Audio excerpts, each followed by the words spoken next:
Il s'est éteint ce vendredi 9 avril à l'âge de 99 ans. Le prince Philippe avait passé plus de 70 ans au sein de la couronne britannique, après avoir épousé la reine Elisabeth II, en 1947. Avant de devenir le patriarche de la famille royale d'Angleterre, le prince a vécu de jeunes années traversées de drames familiaux. Il naît en 1921 à Corfou, de l'union d'André de Grèce, prince de Grèce et de Danemark, et de la princesse Alice de Battenberg. Alors que Philippe est âgé d'à peine 18 mois, la révolution grecque pousse la famille à l'exil, à Paris. En 1930, la mère du prince, diagnostiquée schizophrène, se met à entendre des voix et se retrouve internée dans un centre psychiatrique alors que le garçon n'a que 9 ans.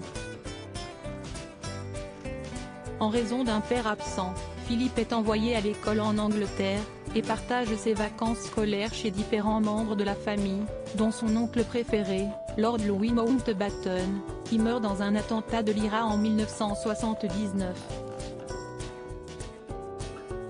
En raison de son jeune âge et du fait qu'il soit le seul garçon, Philippe grandit séparé de ses 4 sœurs aînées, Margarita, Théodora, Cécilie et Sophie.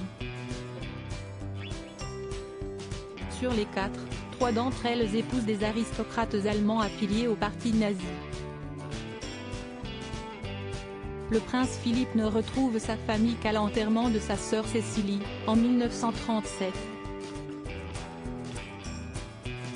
La jeune femme, âgée de 26 ans, a trouvé la mort dans un crash d'avion avec son mari et 2 de ses enfants alors qu'elle était enceinte de 8 mois. Un drame qui poursuit longtemps le prince Philippe qui, des années après, déclare « J'ai le souvenir le plus clair du choc profond avec lequel j'ai appris la mort de ma sœur et de sa famille. » La mère du prince Philippe, reconvertie en nonne dans les années 40, Alice de Battenberg, la mère de Philippe, se retire en Grèce pour y vivre une existence religieuse et fonde, en 1949, une institution en tant que mère supérieure.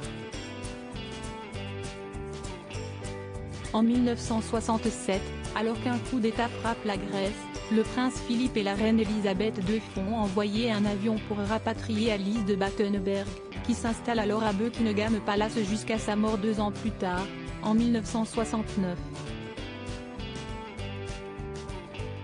Juste avant sa mort, cette dernière écrit à son fils « Très cher Philippe, sois courageux, et rappelle-toi que je ne te quitterai jamais, et que tu me trouveras toujours quand tu auras le plus besoin de moi. Tout mon amour dévoué, ta vieille maman. »